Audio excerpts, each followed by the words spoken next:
เจ้าลายเฮ็ดใดจังใดน้องลาเจ้านั้นเคยให้สัญญาเป็นตายกะยาจะบ่ทิมกันแล้วคนนั้นเป็นไผเป็นจังใดคืออยู่น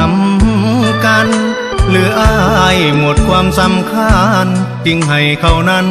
เข้ามาแทนที่ตอนตั้งแต่กี้เจ้าเว้า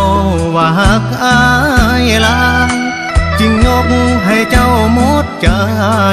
เจ้าก็ให้ฮักอายหลายปีแต่เป็นจังใดคือเจ้าหมดความภักดี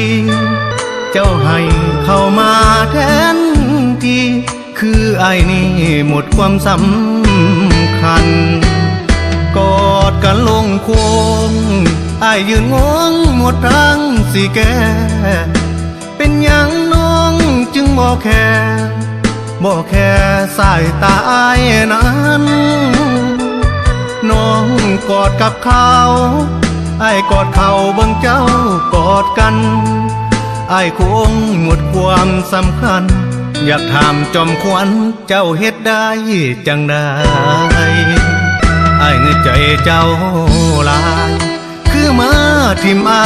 จังสิเคยบอกไอ้ดี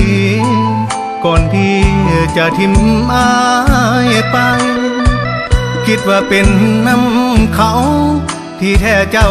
นั้นละตัวการที่แท้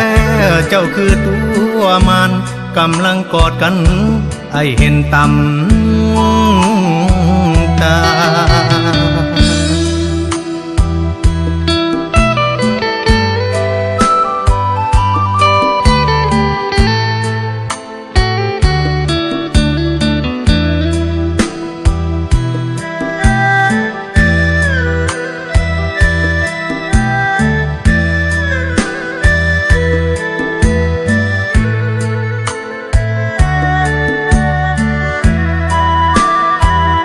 กอดกันลงโค้งไอ้ยืนงงหมดทั้งสิแกเป็นอย่างน้องจึงบ่แค่สายตาไอ้นั้นน้องกอดกับเขาไอ้กอดเขาเบิ่งเจ้ากอดกันไอ้คงหมดความสำคัญอยากถามจอมขวัญเจ้าเฮ็ดได้จังใดไอ้เงือใจเจ้าลายคือมาทิมไอ้จังสิเคยบอกไอ้ดีๆก่อนที่จะทิมไอ้ไปคิดว่าเป็นน้ำเขาที่แท้เจ้านั้นละตัวการที่แท้เจ้าคือตัวมันกำลังกอดกันไอ้เห็นตำตา